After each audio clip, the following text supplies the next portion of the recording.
Bonjour, bienvenue dans cette troisième vidéo de la série sur Docker. Alors, ce que nous allons voir dans cette vidéo, c'est comment créer notre propre image à partir d'une image qui existe localement ou bien qu'on va télécharger directement à partir de Hub. Comment publier un port, hein, si on a besoin d'utiliser un port sur un des conteneurs. Puis, comment rendre les modifications persistantes. Et là, on va utiliser on va voir deux méthodes. Soit que après avoir effectué des modifications sur le conteneur, on va les rendre persistantes en créant une nouvelle image qui contienne ces modifications. Ou bien, la méthode la plus simple, c'est d'utiliser les volumes. Donc, on va commencer d'abord par chercher un petit serveur HTTP et justement le serveur il s'appelle HTTPD. Voilà. Et donc ça tombe bien, c'est une image officielle. Il a été téléchargé plus de 4 milliards de fois. Donc ici, non, 4 millions last week, ok. Donc plus d'1 milliard de fois. Et donc là, on voit le nombre de téléchargements, c'est assez constant. Et là, en cliquant sur cette image, je peux lire ce qu'il fait, etc. La commande à utiliser pour la télécharger dans le repository ou bien le dépôt local. Et en fait, elle existe en plusieurs versions. Alors, dans Docker, le tag, c'est la version. Et donc, je vois que les versions qui sont disponibles, c'est 2.4.55, 2.4, 2, etc. Et puis, il y a une valeur soi-disant qui est générique, qui est latest. Donc, si on n'a pas de souci par rapport à une version en particulier, et d'ailleurs, c'est ce qui se passe lorsqu'on ne spécifie pas de version, Docker, il va télécharger la dernière version. Sinon, on peut être explicite et dire donnez-moi la dernière version. Alors, il faut faire attention parce que ce petit serveur web ne contient pas de PHP. Okay, donc, il n'y a pas de PHP. Si vous avez des pages PHP, alors là, on vous dit de préférence aller chercher PHP image qui, là, il est l'interpréteur PHP est inclus dans cette image officielle et remarquez aussi le nombre de téléchargements qui est presque égal à HTTPD. Ok, donc on peut voir comment par exemple, et c'est ce qu'on va essayer de faire, on va prendre cet exemple. Donc à partir, c'est ce qu'on a vu dans l'introduction, on peut générer une image à partir d'un Dockerfile. Donc c'est ce qu'on va faire. Donc tiens, j'ai déjà créé un répertoire qui s'appelle Docker. Voilà. Donc on va dire créez-nous un répertoire mkdir HTTPD. Voilà. Et puis on va se mettre dans ce répertoire et puis mkdir public-html. C'est là où on va mettre nos pages HTML. Donc voilà. Et là, on va utiliser un utilitaire qui est assez connu dans le domaine, c'est le Visual Studio Code. Donc le voilà.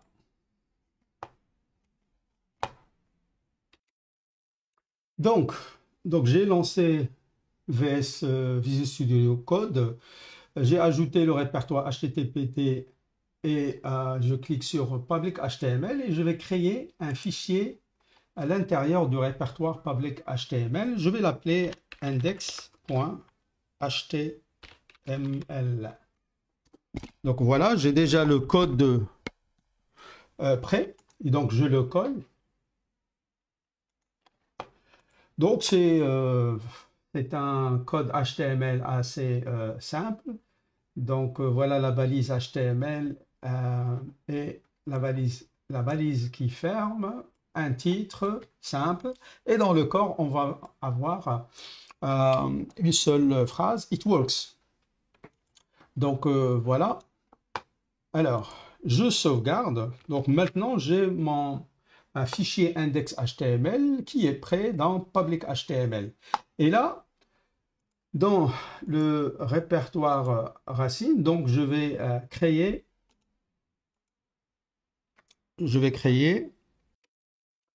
vais dire file, new file, et là je vais donner comme nom docker file. Et là il me demande où est-ce que je veux le mettre. Je vais le mettre dans la racine, donc dans le répertoire docker httpd. Donc voilà, mon fichier est prêt. Ce que je vais faire, je vais prendre l'instruction que j'ai lue sur hub.docker.com qui concerne comment créer une nouvelle image à partir d'une image existante. Donc voilà le code qui est collé. Alors qu'est-ce qu'on dit en fait? À partir de l'image qui s'appelle HTTPD dans la version 2.4, tu vas prendre le contenu, c'est pour cela qu'il faut être dans le répertoire Docker HTTPD, et donc on lui demande de prendre en fait tout le contenu dans public HTML, et dans notre conteneur, il faut le retrouver dans USL local Apache htdocs. Et on sait que dans ce répertoire htdocs, c'est là où on met nos fichiers HTML. Et donc là, on va sauvegarder. On va ouvrir le terminal. Et là, on va taper la commande qu'on a vue sur le site. Donc c'est docker build pour construire une nouvelle image, -t, et puis ça c'est le tag -my-apache. Donc comment on va appeler cette image? C'est my-apache, et on va lui donner la version 1.0. Donc qu'est-ce qu'il va faire? En fait, il va prendre le Dockerfile, il va l'analyser et il va exécuter chaque instruction, bien sûr s'il n'y a pas d'erreur, chaque instruction qui est contenue dans ce fichier-là. Alors, il y a un problème, j'ai oublié une chose très importante, c'est où le mettre. Et pour dire qu'on veut le mettre localement, on va ajouter le point. Et voilà. Maintenant, il est en train de créer notre image. Donc, il a exécuté un certain nombre d'informations et d'objets. Il a créé un certain nombre d'objets, notamment, par exemple, il est allé chercher donc le HTTPD version 2.4 à partir de docker.io, etc., etc. Et puis, il a copié le contenu dans public HTML dans htdocs. Alors, comment voir effectivement que l'image a été créée? Donc, il suffit de taper la commande usuelle docker image ls. Et qu'est-ce que je vois dans mon dépôt local? J'ai l'image qui s'appelle my-apache avec un tag, donc une version 1.0. Il lui a donné un ID qu'il a généré au hasard, etc. Donc, jusque-là, il n'y a pas de problème. Alors maintenant, nous allons lancer notre image pour créer notre premier conteneur. Et donc là, on va dire docker run. C'est l'instruction usuelle pour lancer une image et pour créer un conteneur à partir d'une image. Docker run. Alors là, quelque chose de nouveau. On a déjà vu dans la vidéo précédente que chaque fois qu'on exécute une image, un conteneur est créé, et puis il va falloir le supprimer soit en utilisant rm, soit prune. Et donc, pourquoi ne pas éviter le processus en ajoutant -rm? Alors, qu'est-ce que ça veut dire -rm? On lui dit, tu vas exécuter l'image, tu crées le conteneur, une fois que je quitte le conteneur, ne le garde pas, supprime-le. -rm, et puis je peux donner le nom de le nom de l'image que je voudrais exécuter. Donc, je peux spécifier soit le nom, soit l'ID. Avec le nom, c'est beaucoup plus simple. Et je précise la version 1.0. Alors, on va ajouter quelque chose. Je vais éviter en fait que Docker s'occupe du nom du conteneur qu'il va créer et je spécifie mon propre nom. Et donc, je vais ajouter la directive -name et là, je vais lui donner par exemple my web server. Donc, le conteneur en fait qu'il va créer, il ne va pas avoir un nom quelconque et il va l'appeler my web server. Et donc, allons-y. Et voilà, donc mon conteneur a été créé, mais là il ne m'a pas rendu la main. Pourquoi? Parce que il attend jusqu'à ce que je tue le processus. D'ailleurs, ce que je peux faire, c'est docker ls, docker ps, pas ls. PS. Et donc, qu'est-ce que je vois? Voilà l'ID de conteneur. Et le nom qu'il lui a donné, c'est My Web Server. OK? Et la commande qu'il est en train d'exécuter, c'est pas le shell, etc. C'est la commande httpd-foreground.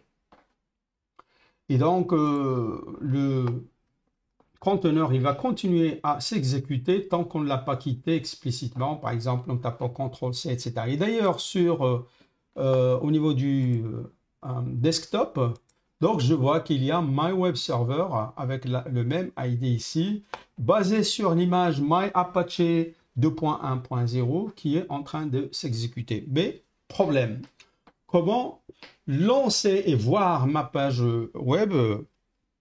C'est là où on va parler de port. Avant de faire cela, je vais essayer d'arrêter ce serveur. Donc, bien sûr, je peux taper CTRL-C et là, il a disparu. OK.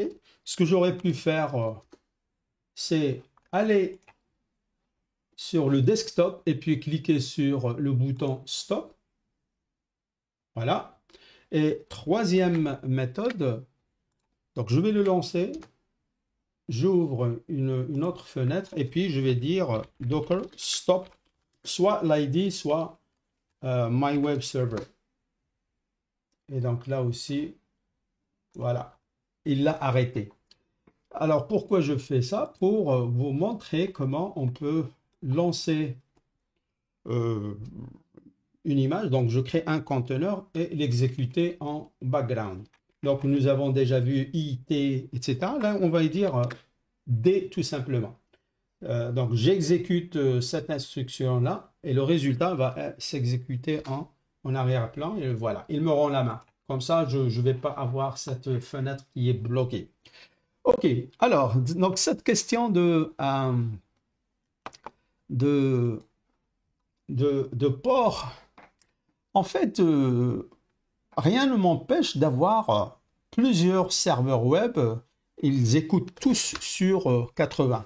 Donc, ils s'exécutent tous à l'intérieur d'un host, un Docker host. Et si j'ai un client, un visiteur qui demande à voir ce qu'il y a sur le Docker host sur le port 80, sachant que tous les conteneurs ici, ils écoutent sur le 80. On va acheminer la requête vers quel port? C'est là où il faut explicitement, au moment où on lance donc le conteneur, dire qu'il faut écouter sur tel ou tel port. Alors, je vais arrêter le serveur précédent. Je vais utiliser cette méthode qui est la plus simple. Et je reviens sur la commande. Donc voilà, je vais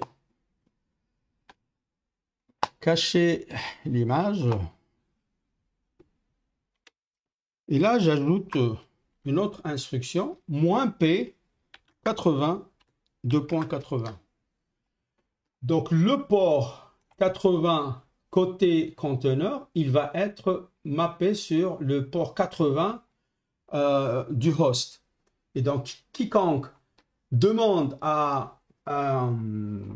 une information sur le port 80, il va être redirigé vers ce conteneur sur le même port.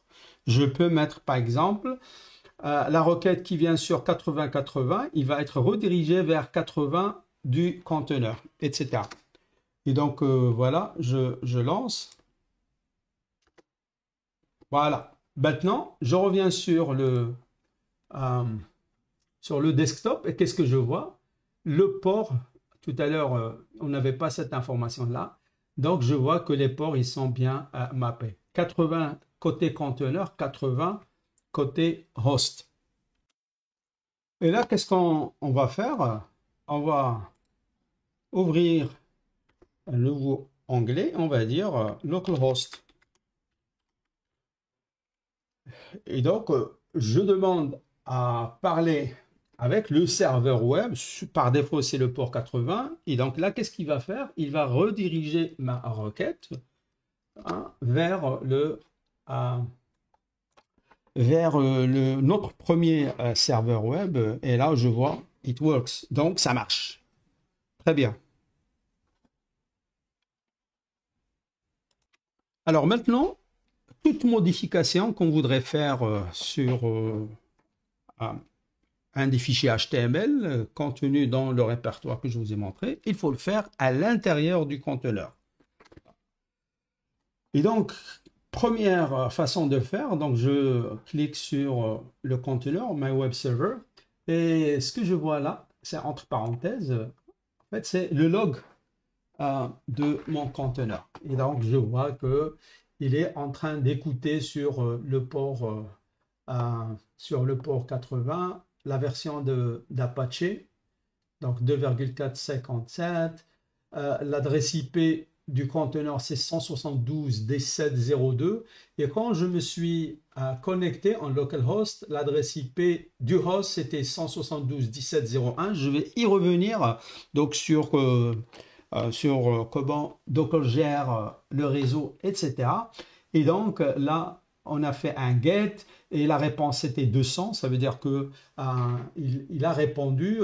Si je le fais plusieurs fois, peut-être qu'il va me retourner le code 304, comme quoi ça n'a pas été modifié, etc., etc. Donc, ce n'est pas l'objectif. Je peux ouvrir le terminal directement à partir de là. Et donc là, je peux demander c'est quoi la working directory, donc c'est acheter Apache 2. Je peux aller dans htdocs, je crois. htdocs, c'est ça. htdocs ls. Et donc voilà mon fichier HTML qui a été copié lors de la création donc de l'image à partir de mon répertoire index.html. Donc tout ça c'est parfait. Ce qui est intéressant, c'est que je peux accéder au fichier directement à partir de Docker Desktop et donc je peux aller modifier un fichier en particulier qui tourne dans le conteneur. Donc voilà mon fichier dans l'arborescence, donc USR local Apache htdocs index HTML. Et donc je peux cliquer avec le bouton droit et dire edit file. Et donc là par exemple je vais ajouter powered by Docker et Docker doit être souligné. Donc voilà, je sauvegarde. Voilà, je ferme. Et qu'est-ce qu'il me dit? Attention, ce fichier, il a été modifié. Alors déjà, quel est le problème de cette approche? Le problème, c'est que maintenant, si j'arrête ce conteneur, il va être détruit. Et quand je vais relancer donc mon conteneur à partir de la même image, je vais trouver que les modifications que je viens d'apporter, ils vont disparaître. Et donc ça, c'est vraiment, c'est pas une méthode qui permet la persistance des données. C'est volatile. Donc les données, les modifications, etc. que je vais faire, c'est volatile. Et donc on va voir comment les rendre persistantes. Donc, ce qu'on va faire maintenant, c'est on va aller dans le browser. Et là, je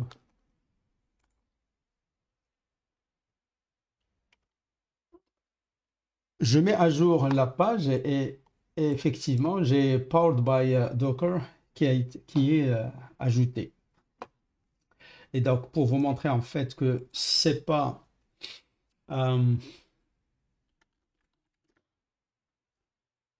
permanent, donc on va dire Docker restart.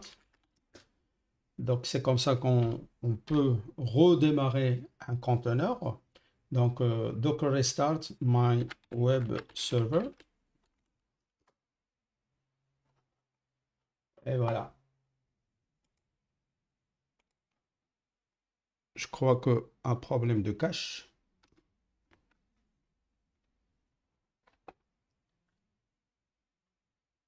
Non, c'est pas un problème de cache. En fait, ce qu'on a fait, on a le conteneur, j'aurais dû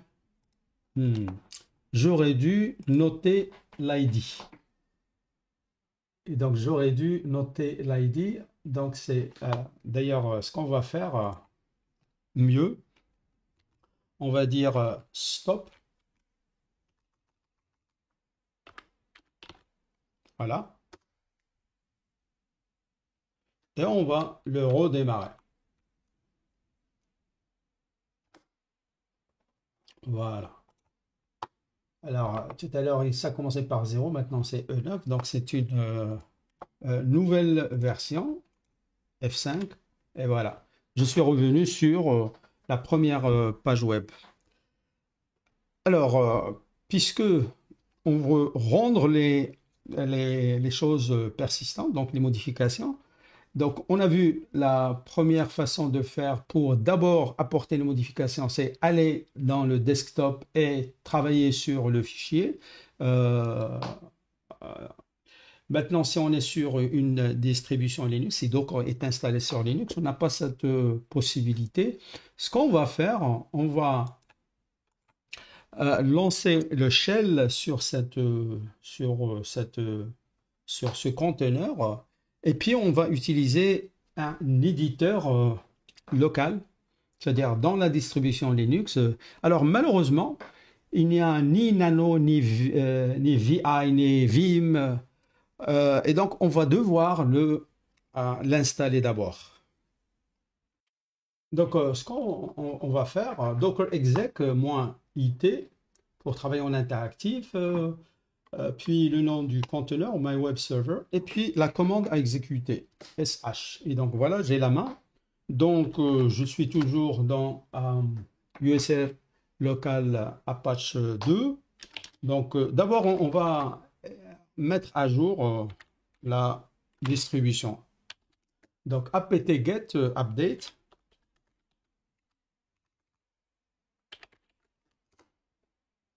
Voilà. Bien sûr, on a besoin d'Internet pour pouvoir le faire. C'est bien. Après, on va demander à installer, par exemple, Vim, qui est un éditeur de texte. Oui.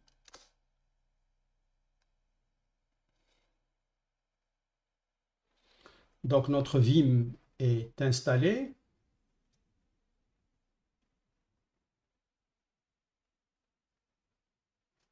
Très bien. On est sur Apache D2, donc on va aller dans htdocs et puis index-html parce que c'est là où, pas index, public HTML, public HTML.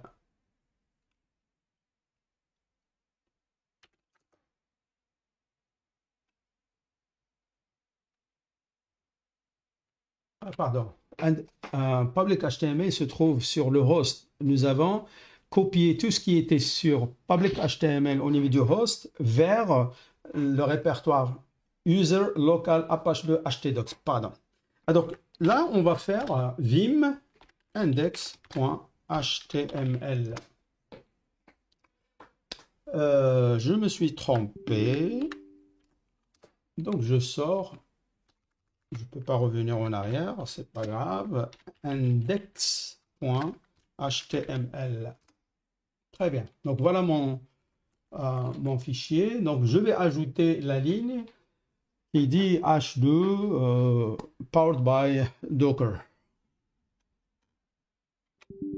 Donc voilà, la ligne est ajoutée. H2 powered by U Docker /U /H2. Donc ce qu'il y a entre U et /U, il va être souligné. Et donc, je vais sortir échappe .wq. Je sauvegarde et je quitte. Donc, voilà. Donc, mon fichier index est prêt. Donc, voilà sur le browser.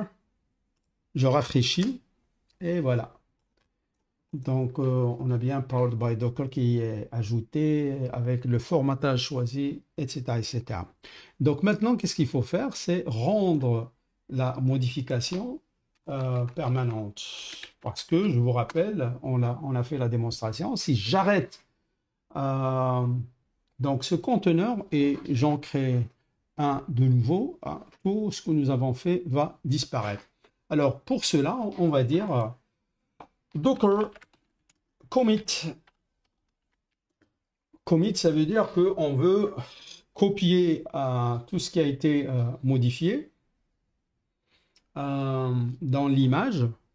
Je veux le mettre dans une nouvelle image. Et donc, j'ajoute comme quoi je suis l'auteur. Donc, -a. Voilà. Puis, le nom du conteneur, parce que je peux avoir plusieurs conteneurs qui sont en train de tourner maintenant, et donc il faut spécifier lequel qu'on veut rendre persistant. Et là, le nom, le nouveau nom qu'on voudrait donner. Et donc, je vais garder le même nom pour l'image, mais j'incrémente, c'est une légère modification. Donc, je vais dire, par rapport à 1.0, je vais avoir 1.1. Et donc voilà, c'est très rapide. Et donc je vais dire docker image ls. Et qu'est-ce que j'ai? J'ai les deux versions. Okay? My Apache 1.0 que nous avons créé à partir de HTTPD 2.4 et 1.1 qui a été créé à partir de cette image. Remarquez la différence de taille, sachant que j'ai ajouté une petite ligne au fichier HTML. Donc, ce qui explique la différence, c'est le fait d'avoir mis à jour donc l'image en incluant Vim. Et donc, la différence, et on comprend pourquoi les distributions, en fait, ne contiennent pas tous les utilitaires, etc. Parce que ça les rend plus grosses, soi-disant. Voilà.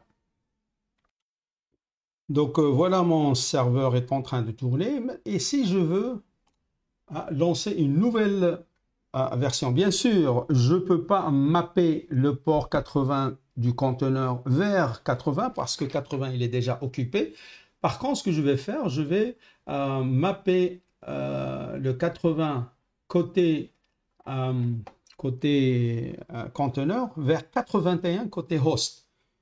Et puis, je spécifie que je voudrais l'image MyApache 1.1. Si je mets 1.0, bien sûr, je vais avoir l'ancienne version de mon site web.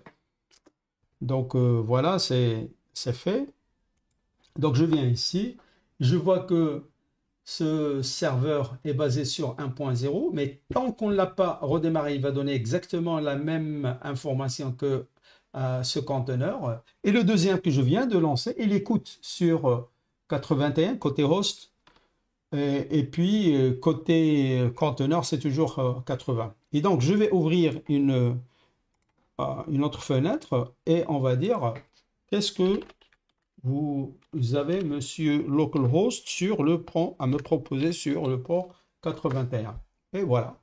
Et donc, qui me répond, en fait, puisque c'est 81, c'est le deuxième serveur que j'ai appelé My Web Server 2. Donc, j'ai maintenant deux serveurs qui tournent en parallèle sur ma machine locale. Alors, maintenant, si j'arrête le premier, et j'ai soit en cliquant sur le bouton Stop à partir de Docker Desktop ou bien en ligne de commande, et je le relance, c'est pas ça, c'est ça. Donc, basé sur 1.0. Donc, et je reviens sur le browser. Donc, la deuxième version, elle contient Powered by, mais la première, quand voilà, la modification a disparaît. Pourquoi? Parce qu'on a redémarré, on a arrêté en fait le conteneur, on en a créé un nouveau sur la base de MyApache 2.1.0 qui ne contient pas les modifications. Voilà, voilà, voilà. Donc avant d'arrêter ces serveurs web, une petite remarque. Alors, le serveur MyWebServer 2, donc ça c'est le conteneur qui a comme ID 33C. Donc, je vais cliquer dessus, je vais dans le shell et je tape host name. Et donc, je remarque que le hostname 33C9, etc., c'est en fait l'ID. OK? Donc, quand il crée le conteneur, il lui donne comme nom l'ID. C'est plus simple. Alors, je ferme cette petite parenthèse parce que je vais revenir à tout à l'heure. En fait, on comprend bien que ce n'est pas la meilleure façon, en tout cas, ce n'est pas la plus facile. Hein. Chaque fois que j'ai besoin de faire une modification à mon petit site web HTML, je dois donc modifier les fichiers soit à travers Docker Desktop, soit en installant Vim à l'intérieur de l'image et en modifiant, et puis créer une nouvelle image, etc. C'était très très lourd. C'est pour cela qu'on va passer à une autre façon de faire qui utilise les volumes. Donc je vais arrêter les serveurs web, je n'en ai plus besoin. Donc remarquez que les conteneurs ne sont pas gardés. Pourquoi? Parce qu'on a lancé donc ces images en utilisant -rm. Donc chaque fois qu'on arrête le conteneur, il est détruit. Donc ce qu'on va faire, on va aller dans notre terminal et on va lancer la commande. C'est pas ça. Donc voilà la commande docker run. Oups, il y a des choses qui ne marchent pas avec le copier-coller dans mon environnement. Donc voilà, j'aurais dû peut-être écrire directement. Ça m'évite de faire ça. OK. Docker run, c'est la manière traditionnelle donc de créer un conteneur à partir d'une image. -D pour que ça se passe dans le background, pour que le système me rende la main dans cette fenêtre. -rm pour que une fois on arrête le conteneur, il est détruit. -p, c'est pour mapper le port 80 côté host au 80 côté conteneur. Et là, une petite nouveauté soi-disant. Rappelez-vous, tout à l'heure, je vous ai montré que le host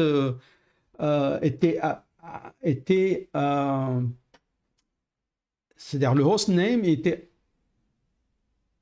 mappé sur le container ID. Si je veux spécifier mon propre host, alors c'est là où il faut l'introduire. Moi, H, web server. Je l'appelle web server. La machine va être appelée web server. Moins V, c'est là où j'introduis les volumes. Donc, je mappe un volume, donc un répertoire sur la machine locale. C'est quoi ce répertoire-là? C'est CD, entre guillemets, c'est une variable d'environnement, on va le voir, slash public HTML. Donc, CD, il va me donner ça, ces deux points. Donc, c'est pour cela que c'est important de se placer d'abord dans le répertoire en question. Donc, je veux mapper là où je suis, ces deux points docker httpd slash public HTML, deux points, et là, vers quoi je veux mapper côté container, USL local apache 2 htdocs. Et puis, je donne comme nom à ce container my web server et je le base sur my Apache 1.0. Alors, pourquoi je choisis my Apache 1.0 plutôt que 1.1? Parce que cette image, elle est plus légère, il ne contient pas le Vim qu'on a ajouté, etc. Donc voilà, j'exécute et voilà. La première chose qu'on va vérifier, est-ce que effectivement, maintenant mon hostname, c'est ce que j'ai choisi. Effectivement, hostname maintenant est web server. Donc voilà mon... je vérifie bien sûr que ça marche. Oui. Donc, en fait... la différence principale par rapport à ce que nous avons fait jusqu'à présent, c'est que le index.html que je vois ici, il se trouve sur mon disque dur. Donc, si je fais n'importe quelle modification sur mon disque dur, sur ma machine host, il va directement être visible sans devoir créer une nouvelle image, etc. Si j'arrête le serveur, je le redémarre, etc., c'est toujours ce qu'il y a sur mon host qui va être affiché. Donc voilà. Et donc pour le démontrer, je vais ajouter un deuxième serveur. Je le base sur le 1.1. Donc une nouvelle image. Le name, il doit être unique. Donc je l'appelle mon serveur 2. Je garde tout kiff kiff, sauf le port qui va me donner une erreur. Je ne peux pas avoir deux conteneurs qui côté host qui coûtent sur le même port. Donc je dois mapper 80 du premier conteneur sur 80 et donc 80 il devient occupé. Je ne peux plus mapper le 80 côté host au 80 côté deuxième conteneur. Donc voilà, j'ai maintenant deux serveurs web, un basé sur la première image et le deuxième sur la deuxième image. Si je vais sur mon serveur, sur mon browser F5, ça marche. Et le deuxième, bien sûr, qu'est-ce qu'on va avoir? Une fois je rafraîchis, bien sûr, le Powered by Docker, il va disparaître. Voilà. Et donc, qu'est-ce qu'on va faire maintenant? On va modifier localement en utilisant VS Code le fichier index.html. Donc me voilà sur Visual Studio Code. Donc je vais ajouter la ligne. Et le grand avantage de travailler avec Visual Studio Code, vous voyez, j'ai tapé H2 comme balise, automatiquement il me rajoute la balise, la balise qui ferme, /H2. Donc powered by U. Automatiquement il m'ajoute le /U. Et là je vais ajouter Docker.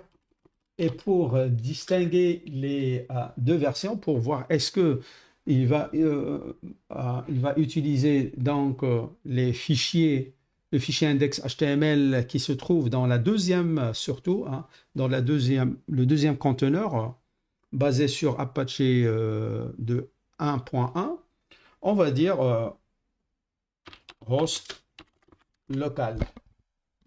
Voilà, comme ça on va vérifier. Alors, F5, OK, et CTRL S, voilà, je sauvegarde. Je vais dans le browser, F5, et voilà, powered by Docker host local. Ça c'est pour la deuxième image, OK, et le premier, F5. Voilà. Donc, je vérifie bien que c'est mon fichier local qui est utilisé par le serveur web. Alors, qu'est-ce qui se passe maintenant si je modifie le fichier index.html en utilisant Vim dans la deuxième image? Donc, je demande le shell. Voilà. Je suis toujours dans Apache 2. Donc, je vais dans htdocs et puis je vais dire vim index.html. Donc, voilà. Je vais aller dans cette partie-là et je vais taper plusieurs XX pour modifier 2.wq. Donc voilà, j'ai modifié index.html à l'intérieur du conteneur. Et donc, qu'est-ce qui va se passer? Donc, je vais... Là, il a disparu. Ça veut dire à partir de la deuxième image, ça a marché. Mais par rapport à la première, les deux en fait. Parce que ça écoute sur 80, c'est la première image. Et voilà. Et donc, si je viens là, je vois que localhost, il a disparu localement. Et donc, c'est un mappage dans les deux sens. En fait, lorsque j'ai travaillé sur ce fichier-là au niveau du conteneur, j'étais en train de travailler sur le même fichier physique. Donc, voilà. Qu'est-ce qu'il nous reste à voir? Oui, on peut aller sur le desktop, Docker Desktop, et on va cliquer par exemple sur le deuxième, et là on peut voir cette question de volume, et donc là c'est ce côté host, je vois C, Docker, HTTPD, public HTML, donc le contenu de ce répertoire-là, je vais le voir dans le conteneur comme si c'était un répertoire local et qui a comme chemin USR local Apache 2 htdoc. Je peux aussi cliquer sur Inspect et là c'est un fichier de configuration JSON. Et là je peux aller directement dans volume et qu'est-ce que je vois? J'ai là dans le binding, en fait, il va aller dans Mount. Donc, on monte un répertoire local dans un volume côté container. Et donc, qu'est-ce que je vois là? Les mounts, il y a la source. Ça, c'est le répertoire au niveau host. Et ici, comment on le voit sur le conteneur USR local Apache 2 htdoc. Ce que je peux faire aussi, c'est je sors une nouvelle instruction. Donc Docker inspect, est-ce que je ne suis pas trompé, inspect my web server ou bien server 2. Et donc voilà, il me donne la même information. Et là, il suffit de chercher mount. Voilà, mount. Et je vois que dans la source, en fait, ça c'est le chemin vers le répertoire local. Et la destination, c'est là où je vais trouver mes fichiers HTML, etc. Et donc là, avant de clore cette vidéo, on va utiliser notre site, notre serveur pour nous montrer un fichier en fait que ChatGPT nous a aidé à voir. Je vais laisser le lien vers la fin. On a demandé à ChatGPT de nous aider à créer un fichier HTML qui contient un CV par exemple. Voilà, donc qu'est-ce qu'il faut faire maintenant? Il suffit de copier donc les fichiers que nous avons générés et les tester directement sur nos deux serveurs web. Donc voilà, j'ai copié le fichier index.html et puis un répertoire qui comporte un certain nombre d'images. On va le tester maintenant. On n'a plus rien à faire. Nous avons modifié le contenu du répertoire public HTML et donc l'impact est immédiat. Et donc je vais dans les deux serveurs web, je rafraîchis et voilà. Donc voilà le map, les images que nous avons générées sur DSGO, si mes souvenirs sont bons, etc. Et donc toutes les informations, ils sont là. Idem pour le premier conteneur basé sur la première image. Voilà. Et donc là, c'est beaucoup plus simple de travailler sur les modifications. On modifie localement sur host et l'impact est immédiat. Donc, j'ai oublié de vous parler donc, de la variable CD. Donc, au niveau de la fenêtre DOS, je tape echo CD entre guillemets, entre pourcentage, pardon. Donc, j'ai bien c2.docker HTTP. Sur les systèmes Linux, il ne faut pas utiliser CD entre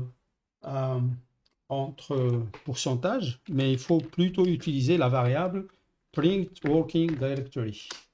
Bien sûr, ici, il la considère comme texte, mais si on ouvre donc une fenêtre PowerShell et je tape la même chose, en fait, ça marche comme sur Linux. Donc, echo pwd, voilà, ça donne bien le chemin. c2.users, etc., etc. Donc, et par contre, si on tape CD, c'est considéré comme du texte pur. Alors, ce qu'on va faire maintenant, on va créer un fichier de commande parce que quand même, la dernière commande qu'on a tapée, elle est assez longue et on distingue pas les différentes parties de la commande. Donc, ce qu'on va faire, on va la copier. On va aller dans Visual Studio Code, on va créer un fichier de commande. Par exemple, je vais l'appeler launch.cmd. À chaque fois qu'on veut lancer notre serveur web, on va exécuter ce fichier-là. Et donc là, je colle la commande. Et puis, on va dire docker run. Et je reviens à la ligne. Bien sûr, ça va donner une erreur si je le laisse comme ça. Alors, dans les systèmes Windows, il faut utiliser le chapeau pour dire que, attention, la commande est continue sur la ligne suivante. Donc, je peux faire la même chose pour le reste de la commande. Donc, voilà, j'ai terminé. Et donc là, la commande, il se présente beaucoup mieux. Docker run, puis -d pour que ça s'exécute en background, -rm pour que le conteneur soit détruit après l'avoir quitté. La publication de publish, donc le mappage des ports. Le hostname web server, puis le mappage des volumes. Le nom donné au conteneur et puis l'image concernée. Donc voilà, je sauvegarde, j'ouvre D'abord, il faut que j'arrête, sinon ça va créer un conflit, hein. J'ai déjà le mappage du port 80 sur le host local, donc je l'arrête. Voilà. Et là, euh, je lance le fichier de commande launch.cmd et voilà, ça marche. Voilà. Et donc maintenant, si je veux faire une modification ou bien ajouter à notre serveur web, etc., je le fais directement ici et tout est clair. Donc je répète, attention, si vous êtes sur Linux, il faut ajouter comme séparateur au lieu du chapeau l'anti-slash. Alors, merci pour votre attention et à la prochaine.